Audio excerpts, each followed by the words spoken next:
Jadi home electric saver ini adalah alat sejenis kapasitor bank yang fungsinya adalah untuk menghilangkan pemborosan pada jaringan listrik di rumah kita.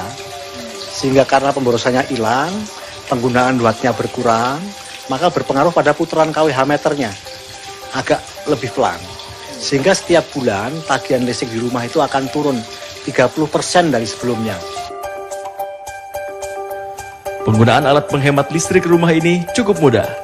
Hanya dengan dicolokkan ke stop kontak dan hasilnya ampere meter yang sebelumnya menunjukkan angka yang lebih besar, kini sudah menunjukkan angka yang lebih kecil setelah menggunakan alat tersebut.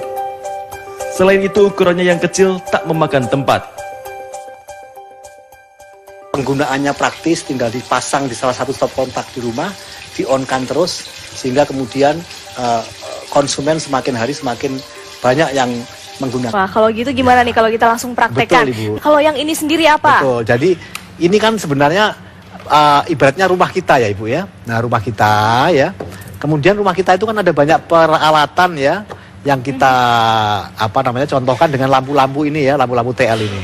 Nah katakanlah sebelum pakai penghemat misalnya ya, mohon maaf, ini sebelum pakai penghemat dia dayanya 1 ampere ya. Misalnya. Ini sudah kita bisa lihat di sini ya. Ya. Nah ini 1 ampere gitu ya. Nah, 1 ampere itu sama dengan 220 watt. Betul. Ya, sebelum pakai penghemat. Nah kemudian penghemat listrik ini, home electric saver, kita colokkan pada salah satu stop kontak di rumah, di tembok. Ini saya sudah colokkan ini ya pemirsa. Ini juga sudah saya pegang. Kemudian tinggal di-on-kan saja Ibu. Ya, ini ada tombolnya di sini, kita langsung on-kan saja. Ketika kemudian dia on-kan, dia tadi dari 1 ampere menjadi 0,3. Iya, ini dia. Sudah berubah pemirsa. Coba kita lihat. Kalau tadi 1 ampere ya, sekarang sudah menjadi 0,3. Artinya penurunannya drastis juga. Tetapi kalau rupiahnya itu berkurangnya 30% Ibu. Baik. Jadi daya listriknya berkurang cukup banyak begitu ya. Tapi kalau untuk membayar listriknya ini kita bisa menghemat sebanyak 30%. Kalau misalnya Rp400.000 per bulan gitu. Jadi berapa nih Pak? Jadi berkurangnya 120.000. 120.000 bisa buat belanja nih buat ibu-ibu di rumah, kan lumayan ya. Yang lain. Oke, baik Pak Bambang. Ini tadi kita sudah berhasil memperagakan alat dan memang sudah terbukti ya bisa menurunkan daya listrik ini jauh dari yang sebelumnya, sebelum tanpa alat ini begitu. Tapi ada satu pertanyaan lagi nih terakhir untuk Pak Bambang. Kira-kira alat ini sebenarnya sudah ada resmi atau enggak sih Pak? Kan banyak orang pasti takut gitu. Apakah ini ilegal atau tidak? Itu yang sering dipertanyakan oleh konsumen ya. Ini alat ya, dasar hukumnya adalah SK Menteri PU ya tahun 78 tentang alat sejenis kapasitor bank. Jadi kalau di gedung-gedung, di pabrik-pabrik kan diwajibkan oleh PLN untuk menggunakan kapasitor bank. Maka ini adalah kapasitor bank tapi dalam skala yang masih mikro.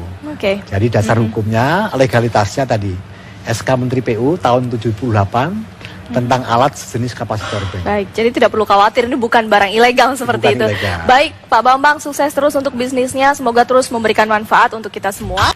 Ada bahayanya nggak sih Pak dengan alat ini di rumah untuk keamanan gitu? Kalau tadi saya sempat lihat ada Bapak dari pemadam kebakaran DKM menyampaikan bahwa kebakaran listrik itu lebih banyak disebabkan oleh overloading, kabel panas ya, karena dia kabelnya terbatas, dilewati oleh arus listrik yang begitu besar.